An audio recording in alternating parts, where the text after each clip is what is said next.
नमस्कार विद्यार्थियों, मेघराज गुरुकुल में आपका स्वागत है। और रीजनिंग का आज जो टॉपिक हम आपके लिए लेके आए हैं, आप सुनते हैं आपको काफ़ी अच्छा लगेगा। काफ़ी मज़ेदार टॉपिक है, बच्चों की डिमांड भी थी कि आप रीजनिंग का टॉपिक लीजिए दोस्तों, ब्लड रिलेशन। वही टॉपिक हम आपके लिए लेके आए हैं, काफ़ी मज़ेदार टॉपिक है। और आज जो वीडियो हम आपके सामने बनाए जा रहे हैं वो ब्लड रिलेशन का है, रक्त संबंध जिसे अपन कहते हैं। रिलेशन का टॉपिक है, काफ़ी मज़ेदार है। और हर एग्जाम में एक दो क्वेश्चन पूछे जाते हैं जिनका एनालिसिस काफ़ी ज़बरदस्त रहता है। तो बच्चों की सुविधा के हिसाब से एग्जाम में डिटेल में बताने के हिसाब से, और आपका कोई भी क्वेश्चन गलत नहीं हो इस हिसाब से, बच्चों की सुविधा के हिसाब से इस चैप्टर को अपन ने 3 भागों में बांटा है। और 3 भागों के बारे में 3 वीडियो अपन बनाएंगे आपके सामने, और तीनों वीडियोज को काफी डिटेल में बात करेंगे अपन, ताकि रक्त संबंध से रिलेटेड कोई भी क्वेश्चन अगर एग्जाम में आपके आए तो गलत नहीं हो, ये 100% आप पॉसिबल कर सके। तो पहला वीडियो जो आज हम बनाने जा रहे हैं आपके सामने, तो बच्चों की सुविधा के हिसाब से, एग्जाम में प्रश्नों के हिसाब से जो पहला वीडियो अपन बना रहे हैं आपके सामने वो है लाइन डायग्राम पर आधारित प्रश्न। तो सबसे पहले जो वीडियो हम आपके सामने ले रहे हैं वह है आपका लाइन डायग्राम पर आधारित प्रश्न। तो लाइन डायग्राम पर आधारित प्रश्न कैसे होते हैं, किस प्रकार से बनते हैं, एग्जाम में कैसे आते हैं, और कैसा कैसा एनालिसिस हो चुका है और कैसा कैसा आने वाला है, उन सब के बारे में इस वीडियो में अपन डिटेल में बात करने वाले हैं। तो ये वीडियो एंड तक देखें दोस्तों, वीडियो काफी मजेदार होने वाला है, एंड में काफी रोचक होने वाला है। और आज के बाद लाइन डायग्राम से रिलेटेड कोई भी क्वेश्चन अगर एग्जाम में आता है तो गलत नहीं होगा, ये मेरी गारंटी है। तो इस बात को विशेष तौर से ध्यान रखिएगा। तो टाइम का वेस्टेज नहीं करते हुए और अच्छे से वीडियो को शुरू करते हैं अपन। तो सबसे पहले आज की वीडियो में अपन जानेंगे लाइन डायग्राम पर आधारित प्रश्न। तो लाइन डायग्राम पर आधारित प्रश्नों को जानने के लिए कुछ इंपॉर्टेंट बातें हैं जिनको डिटेल में पढ़ेंगे अपन। और वो सारी इंपॉर्टेंट बातें अगर आप डिटेल में पढ़ते हैं, और छोटे छोटे कंसेप्ट है जो 12-13 साल की ऑफलाइन क्लास के जरिए अपने बच्चों से जाने हैं, क्योंकि जो बच्चों को डाउट्स होते हैं वो कंसेप्ट बन जाते हैं। तो उन सभी बच्चों को मैंने बच्चों से जाना है, और जानने के बाद एक कुछ कंसेप्ट जनरेट किए हैं। उन सभी कंसेप्टों को आपके सामने रख रहे हैं, और उन सभी कंसेप्टों को आपके सामने रखने के बाद फिर अपन क्वेश्चन करेंगे। तो आप लाइन डायग्राम से रिलेटेड कोई भी क्वेश्चन अगर एग्जाम में आता है तो गलत नहीं होगा, वो गारंटी है दोस्तों। तो शुरू करते हैं अपन, और कुछ छोटी छोटी बातें आपको बताने जा रहे हैं, ताकि कमजोर से कमजोर बच्चा जो पहली बार रीजनिंग कर रहा हो वो भी 100% एग्जाम में क्वेश्चन करेक्ट कर सके और काफी अच्छा करेगा। और कमजोर से कमजोर बच्चा भी रीजनिंग सीख सकता है, इतने आसान तरीके से आपको बताया जाएगा। तो वीडियो को एंड तक देखना, स्किप मत करना बिल्कुल भी, पढ़ते जाएगा दोस्तों, काफी मजा आएगा आपको और काफी अच्छे से कंटेंट जनरेट होगा आपका। और किसी भी पेड कोर्स की जरूरत नहीं पड़ेगी आपको, आप मेरे चैनल के माध्यम से free of cost math reasoning पढ़ सकते हैं। ठीक है, ये गरीब बच्चों के लिए काफी अच्छा है जो अपन ने स्टार्ट किया है, तो ताकि आपको भी मदद मिल सके। तो अपन बात कर रहे हैं आपके सामने कि जब भी कभी आपको लाइन डायग्राम से रिलेटेड लाइन डायग्राम बनाने पड़े और क्वेश्चन करना लाइन डायग्राम बनाने पड़े, तो आप प्लस लिखेंगे पुरुषों को। जब भी हम पुरुषों को लिखेंगे तो प्लस से लिखेंगे, और महिलाओं को जब लिखेंगे आप, तो महिलाओं को आप माइनस से लिखेंगे। पुरुषों को आप प्लस से लिखेंगे और महिलाओं को आप कहाँ से लिखेंगे, माइनस से। ये छोटी छोटी बातें जो आपको ध्यान रखनी पड़ेगी। अब दूसरी बात मैं कह रहा हूं आपके सामने, जैसे मैंने बोला आपके सामने, ए बी का पिता है, ए बी का पिता है, ये मैंने लाइन बोली आपके सामने। तो ए बी का पिता है, तो आप नोटिस कर रहे होंगे कि ए बी का पिता है। कौन पिता है? ए किसका? बी का। तो हम कहते हैं ए बी का पिता है। जो पिता होता है वो तो पुरुष होगा आपका, ए बी का पिता है, जो पिता होगा वो तो कौन होगा आपका? पुरुष होगा। तो आप इजीली कह सकते हैं कि ए बी का पिता है, मतलब ए पुरुष है। लेकिन एक बात गौर से नोटिस करना दोस्तों, मैंने बी के बारे में बिल्कुल भी चर्चा नहीं की कि बी क्या लगता है। मैंने बी के बारे में बिल्कुल भी नहीं कहा। तो बी या तो पुत्र होगा या फिर पुत्री होगी। तो आप कह सकते हैं या तो पुत्र होगा और या फिर पुत्री हो जाएगी। तो आप कह सकते हैं या तो बी पुत्र होगा या फिर पुत्री होगी, दोनों में से कुछ भी हो सकता है। ए बी का पिता है तो या तो पुत्र होगा या फिर क्या हो जाएगा, पुत्री हो जाएगी। ठीक है, इसके बाद अपन ले सकते हैं आगे, ए बी का पिता है, ये तो हो गया आपका। अब इसके बाद आगे और एनालिसिस करते हैं, वो भी देखिए। जैसे एक फॉर एग्जांपल, एक अच्छा एग्जांपल है नाम के जरिए, प्रेम राजेश की माँ है, प्रेम राजेश की माँ है, ऐसे कह सकते हैं अपन, प्रेम राजेश की माँ है, ये मैंने बोला। तो प्रेम है राजेश की माँ, कौन है? प्रेम राजेश की माँ है। तो अपन कह सकते हैं प्रेम राजेश की माँ है। तो प्रेम हो गई राजेश की माँ। प्रेम किसकी माँ होगी आपकी? राजेश की माँ होगी प्रेम। अरे ऐसे बोल रहे, लेकिन राजेश के बारे में कुछ भी नहीं बोला अपन। तो नाम से ये बिल्कुल भी पता मत लगाना रक्त संबंध के अंदर ये लड़का है लड़की है, क्योंकि दुनिया में ऐसे बहुत सारे नाम है दोस्तों लड़के और लड़कियों में कॉमन होते हैं, जैसे प्रेम, राजेश, बंटी, बरजेश, नितेश, ये सब जो नाम होते हैं ये लड़के और लड़कियों में कॉमन होते हैं। ये सारे जो नाम होते हैं आपको लड़के और लड़कियों में कॉमन होते हैं। अतः राजेश के बारे में आप चर्चा करेंगे तो वो लड़का भी हो सकता है और लड़की भी हो सकती है। तो आप कह सकते हो ये पुत्री भी हो सकता है या फिर आपका पुत्री भी हो सकती है, या तो आपका पुत्र होगा या फिर क्या होगी बताओ, पुत्री होगी। कोई दिक्कत नहीं, बिल्कुल नॉर्मली। तो या तो पुत्र होगा आपका, ये क्या हो जाएगी आपकी पुत्री हो जाएगी।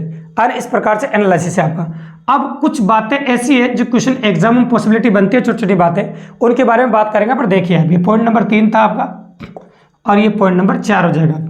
अब जैसे कई बार आपके ऐसे आंसर आ जाए, कैसे आंसर आ जाए, जैसे आपका आंसर आ जाए बुआ, चाची, ताई, मामी, मासी, तो ऐसा आंसर आ जाए कभी आपको बुआ, चाची, ताई, मामी, मासी, इस प्रकार के आंसर आपके एग्जाम में आ जाए। तो कई बार क्या होता है कि दोस्तों को जो आंसर, जैसे आपके फॉर एग्जांपल मौसी आंसर आ गया, हिंदी मीडियम वाले बच्चों की बात कर रहा हूँ मैं, जैसे अपन प्रॉपरली हिंदी मीडियम वाले बच्चों को ध्यान रख के पढ़ा रहे हैं तो उस बात को विशेष थोड़ा ध्यान रखना।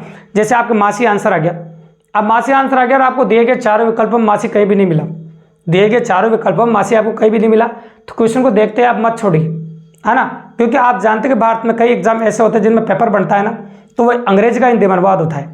जब अंग्रेजी का हिंदी में अनुवाद होता है तो क्या करता है, कई बार अंग्रेजी का अंग्रेजी में लिख देता है, तो बच्चे कंफ्यूज होते हैं। इन सभी को, जितने भी नाम है आपके सामने, इन सभी को अंग्रेजी में एक ही नाम से बुलाते हैं, वह है आपका आंटी। तो दिए गए विकल्पों में अगर मौसी नहीं मिला तो आंटी जरूर ढूंढ लेना दोस्तों, आंटी आपको मिल जाएगा।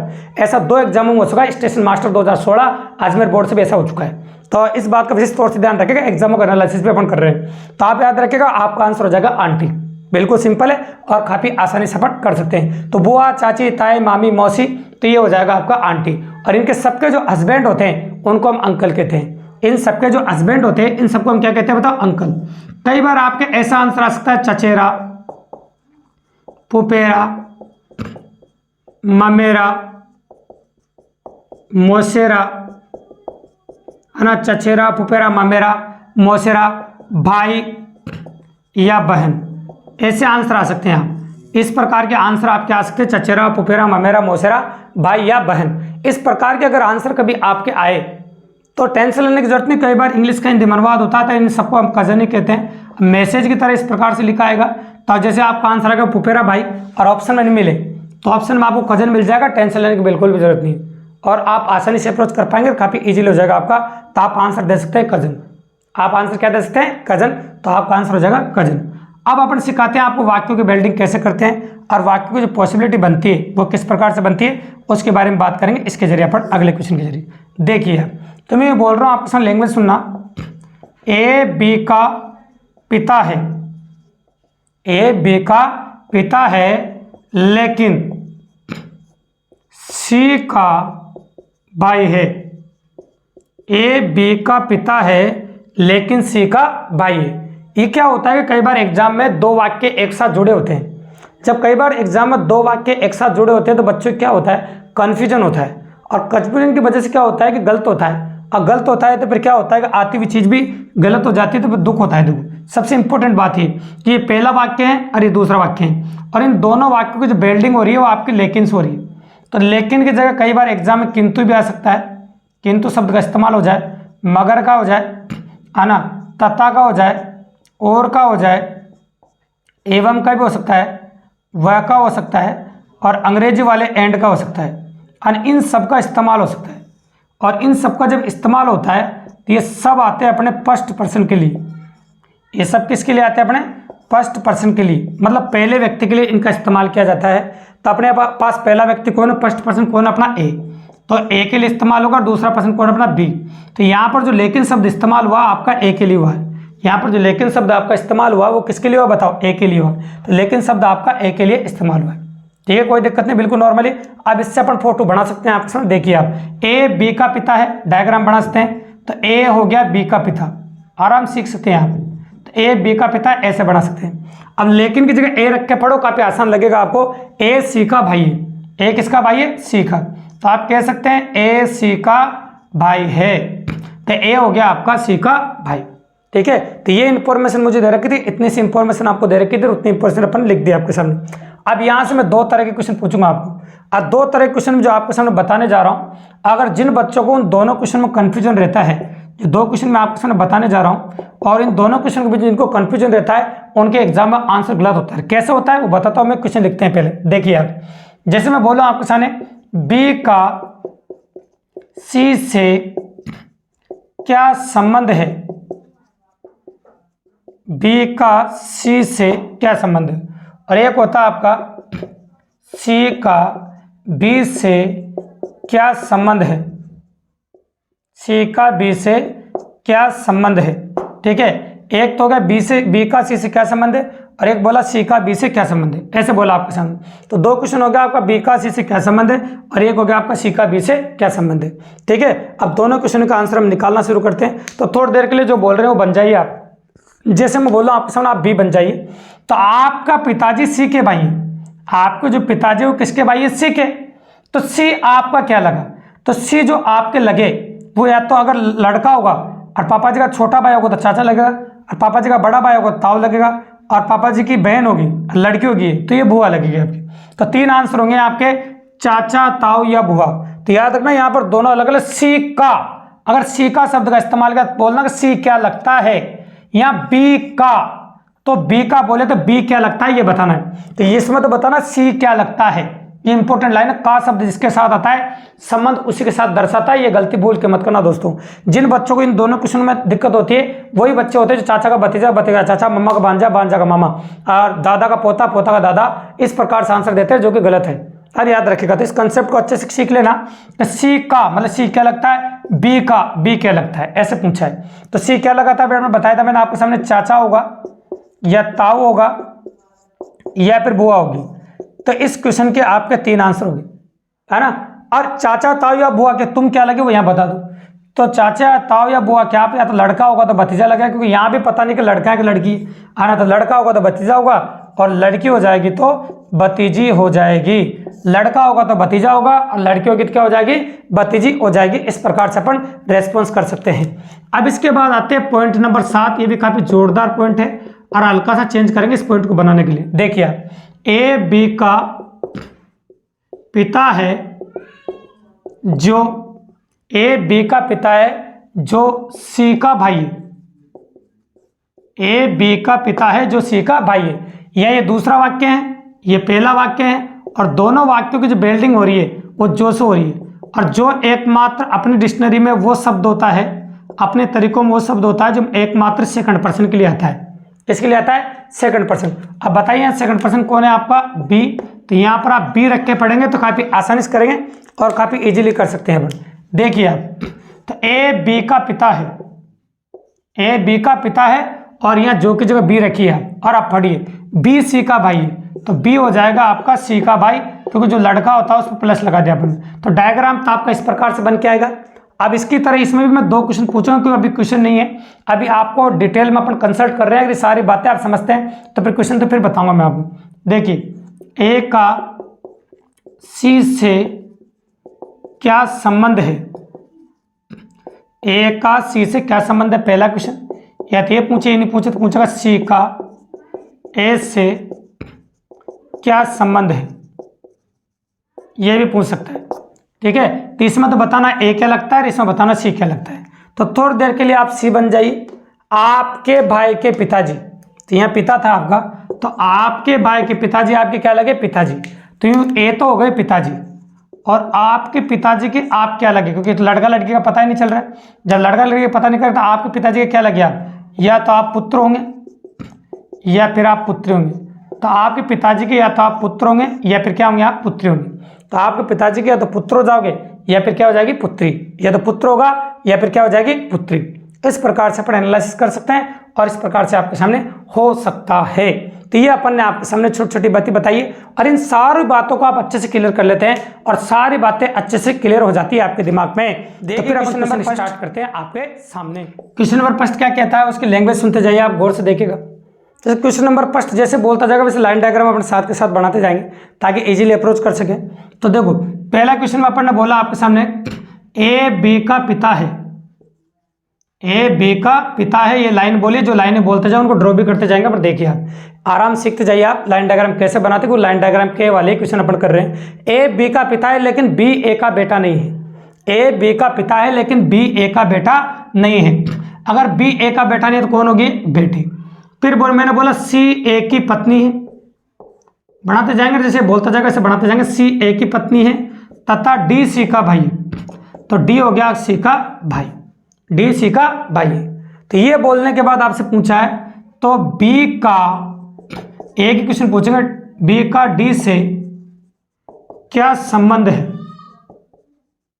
बी का डी से क्या संबंध है, गौर से देखिएगा, बी का डी से क्या संबंध है। तो आपसे पूछा बी का मतलब ये पूछा बी क्या लगता है, तो आपको ये बताना कि बी क्या लगता है। ठीक है, तो आप थोड़ी देर के लिए बी बन जाइए।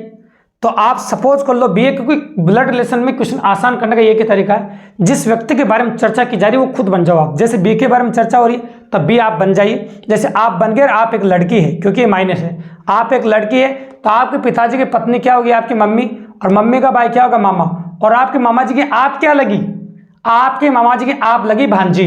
तो बी का डी से क्या संबंध है, मतलब बी डी की क्या लगी, भांजी। तो बी डी की लगी भांजी, अतः आपका आंसर आ गया भांजी। और इजीली अपने अप्रोच किया और काफी आसानी से अपन ने क्वेश्चन कर दिया। अब आते हैं क्वेश्चन नंबर 2, क्वेश्चन को और ज्यादा बड़ा करते हैं। अब देखिए आप, मैं बोलूं ए बी की माँ है, तो माँ है तो फिर क्या होगी, आपकी माइनस में होगी। लेकिन बी ए की बेटी नहीं है, तो बेटी नहीं तो कौन होगा, फिर ये बेटा होगा। फिर आगे बोला सी ए का पति है, जैसे बोला वैसे बनाते जा रहे हैं, सी ए का पति है। फिर आगे बोला डी सी का भाई है, और आगे फिर बोला ई डी के पिताजी हैं। फिर आगे फिर बोला आपके सामने एफ ई की पत्नी है। इस प्रकार से बोला। अभी डायग्राम इसके जरिए हम ये दिखाना चाहते हैं कि डायग्राम कितना भी बड़ा हो ये बनाता जाता है, और जहाँ रुक जाए आप वहाँ आंसर कर सकते हैं। तो इस बार जो क्वेश्चन आपसे पूछा गया क्वेश्चन ये है आपका, क्वेश्चन ये एफ का बी से क्या संबंध है, एफ का बी से क्या संबंध है। मतलब आपको ये बताना कि एप क्या लगता है, मतलब ये बताना कि एप क्या लगता है, इसका ये एप क्या लगता है, ऐसे बताना पड़ेगा। तो आपको बी बनना पड़ेगा, थोड़ी देर के लिए वापस बी बन जाए। आप लड़का हो तो आपकी मम्मी के पति क्या हो गया, आपके पिताजी, पिताजी के भाई चाचा या ताऊ, चाचा या ताऊ के पिताजी कौन हो गए, दादाजी, अपने ऊपर लो, और दादाजी की जो पत्नी होगी वो कौन होगी, दादी। तो इस क्वेश्चन का आंसर क्या हो जाएगा आपका, दादी। तो इस प्रश्न का आंसर हो गया आपका दादी, जो काफी इजीली अपन ने अप्रोच कर दिया और काफी आसानी से अपन ने कर दिया। तो प्रश्न का आंसर हो गया आपका दादी, कोई दिक्कत नहीं, बिल्कुल नॉर्मली हो गया आपका। अब इसके बाद आते हैं अपन क्वेश्चन नंबर 3 के ऊपर। ठीक है, इसके बाद आते हैं अपन क्वेश्चन नंबर 3 के ऊपर। अब क्वेश्चन नंबर 3 अपना जो लैंग्वेज में क्या कह रहा है देखो सुनो, एम और एफ एक विवाहित दंपत्ति है। मैंने बोला लैंग्वेज सुनना, एम और एफ एक विवाहित दंपत्ति है, ऐसी लैंग्वेज बोल रहे, सुनना गौर से। एम और एफ एक विवाहित दंपत्ति है, मतलब शादीशुदा जोड़ा है। तो इस लाइन में मैंने बिल्कुल भी नहीं बोला है कि एम लड़का है या फिर एफ लड़की, ऐसे कुछ भी नहीं बोला। कई बच्चों को मन में धारणा आ जाती है कि एम फॉर मेल मतलब लड़का हो जाएगा, एफ फॉर फीमेल मतलब लड़की हो जाएगी, अतः ऐसे कर देंगे। ऐसे गलती बोल के मत करना, रक्त संबंध में ऐसा बिल्कुल भी नहीं करते जब तक आपसे कुछ नहीं बोला गया हो। आगे सेकंड लाइन बोली ए और बी बहनें हैं। सेकंड लाइन में आपको बोला गया है कि ए और बी बहनें हैं, ए और बी क्या है, बहनें हैं, ऐसा अपन कह रहे हैं आपके सामने, ए और बी बहनें हैं। तो ए और बी दोनों बहनें हो गई। अब तीसरी लाइन क्वेश्चन की वो सुनो, ए एफ की बहन है, ए एफ की क्या है, बहन है, ऐसे कह सकते हैं। तो आपसे बोला ए है एफ की बहन, फिर भी एफ के बारे में बिल्कुल ही पता नहीं चला कुछ भी। ठीक है, तो ये इंपॉर्टेंट बात होगी आपके सामने। तो इसके बारे में फिर भी बिल्कुल ही पता नहीं चला, तो बिल्कुल ही पता नहीं चला तो इजीली वेरिएंट है। और फिर आपसे क्वेश्चन क्या पूछा, बी एम की क्या लगती है, बी एम की क्या लगती है। तो बी एम की क्या लगती है, ऐसा क्वेश्चन आपसे पूछा है। अब इस क्वेश्चन करने के लिए एक बार तो एम को आपको लड़का बनाना पड़ेगा। अगर एम लड़का होगा तब क्या होगा, और एम लड़की होगी तब क्या होगा। तो इस क्वेश्चन के अपने दो आंसर आएंगे। देखिए आप सपोज कर लो थोड़ी देर के लिए एम लड़का है और आप ही बन जाइए। अगर आप लड़के हो तो ये आपकी पत्नी हो जाएगी, और आपकी पत्नी की बहन आपके लगेगी साली, और साली की बहन भी आपकी लगेगी साली। तो इसका आंसर होगा आपका साली। ठीक है, अगर एम लड़की हुई तो ये हो जाएंगे इसके पति, और पति की जो बहन होगी वो ननद होगी, और ये भी क्या होगी, ननद। तो इसका आंसर हो जाएगा आपका ननद। अतः इस क्वेश्चन का आंसर होगा आपका साली या ननद। तो इस क्वेश्चन का आंसर होगा आपका साली या ननद। तो इजीली अप्रोच कर पाए और काफी आसानी से अपन कर दिया, तो आंसर हो गया आपका साली या ननद। ठीक है, तो ये था आपका क्वेश्चन नंबर 3 आपका, जिसमें डबल आंसर था। अब एक और क्वेश्चन लेते हैं शानदार, क्वेश्चन नंबर 4, जिससे काफी अच्छा अप्रोच हो जाएगा। और काफ़ी इजीली अपन कर सकते हैं एग्जाम में। तो अगले क्वेश्चन की जो लैंग्वेज बोल रहे हो सुनना, देखो इसके डबल आंसर थे, कई बार साली अकेला मिल जाएगा, कई बार ननद अकेला मिल जाएगा, और दोनों मिलेंगे तो फिर या कंडीशन में मिलेंगे, और दोनों अलग अलग ऑप्शन में नहीं मिलेंगे, अगर मिल गया तो बोनस हो जाएगा पूरा क्वेश्चन। तो मैंने बोला एक्स और वाई दोनों भाई भाई है, ये लाइन बोलते हैं मैं समझ गया दोनों लड़के हैं क्योंकि दोनों भाई भाई है, एक्स और वाई दोनों भाई भाई है, ठीक है। फिर बोला आर वाई का पिता है, तो आर हो गया वाई का पिता, ठीक है। फिर नेक्स्ट लाइन सुनो, एस टी का भाई, एस जो है वो टी का भाई है, तो एस होगा टी का भाई, तथा एक्स का मामा है, तथा शब्द एस के लिए इस्तेमाल किया है, तथा के जो एस रख के पढ़ो तो एस एक्स का मामा है, जो एस है वो एक्स का मामा है, ठीक है। तो बताइए, है ना, तो बताइए करके यहां से क्वेश्चन ये पूछा है, टी का आर से क्या संबंध है, मतलब ये बता सकते हैं आप कि टी आर का क्या लगता है या क्या लगती है। दो क्यों बोला, क्योंकि मुझे टी के बारे में बिल्कुल भी पता नहीं कि लड़का है या लड़की है। तो चलो शुरू करते हैं कि टी आर का क्या लगता है लगती है, उसके बारे में बात करते हैं। देखिए यार, ये भी काफ़ी मज़ेदार, काफ़ी एंटरटेन क्वेश्चन और काफ़ी स्टाइलिश क्वेश्चन है। देखिए आप, सपोज कर दीजिए आप आर बन जाइए, आप वाई के पिताजी है। अगर आप वाई के पिताजी तो वाई तुम्हारा क्या होगा, पुत्र। अगर ये पुत्र हुआ तो ये इसका भाई, तो ये भी पुत्र हो गया। तो ये जो एक्स है वो आर का पुत्र हो गया। और आपके पुत्र के मामा जी, आपके पुत्र के मामा जी आपके क्या लगे, साला जी। आपके पुत्र के मामा जी आपके क्या लगे, साला जी। और आपके साला जी टी के भाई हैं। आपके साला जी किसके भाई है, टी के। तो ये अगर लड़का हुआ तो आपका साला हो सकता है, अगर ये लड़की हुई तो साली भी हो सकती है या फिर पत्नी भी हो सकती है, ठीक है। इस क्वेश्चन के आपके 3 आंसर हो गए। साला ऑप्शन मिल जाए अकेला तो ये भी सही है, साली ऑप्शन मिल जाए अकेला ये भी सही है, पत्नी अकेले ऑप्शन में ये भी सही है, और एक एक ही मिलेगा, तीनों अलग अलग ऑप्शन में नहीं मिलेगा। अगर अलग ऑप्शन मिलेगा तो बोनस हो जाएगा। दोस्तों काफी मजेदार क्वेश्चन था और काफी अच्छा क्वेश्चन था, इसलिए अपन ने लिया। क्वेश्चन में कोई खास बात थी तभी लिया गया दोस्तों। तो हमारा वीडियो आपको कैसा लगा, और वास्तव में वीडियो अच्छा लगा हो, कंटेंट अच्छा लगा हो, कंटेंट में दम लगी आपको, तो चैनल को सब्सक्राइब जरूर कर दीजिए, लाइक कर दीजिए, शेयर कर दीजिए, अपने दोस्तों को बताइए। और हमारे चैनल पर ज़्यादा दोस्तों को जोड़िए जो कमजोर भी हैं और ऑनलाइन कोर्स लेने में असमर्थ हो, गरीब बच्चे हों, तो हमारे चैनल पर उन बच्चों को जरूर जोड़िए दोस्तों, ताकि हमारे चैनल के माध्यम से उनको मदद मिल सके और काफ़ी आसानी से हमारे चैनल के माध्यम से वो पढ़ सके दोस्तों। तो बने रहे हमारे चैनल पर। ठीक शाम को 4 बजे इसका दूसरा भाग मैं आपको लेकर आऊँगा, जिसमें आपको बताएंगे तस्वीर, इशारा, वार्तालाप एल्बम पर आधारित प्रश्न। धन्यवाद।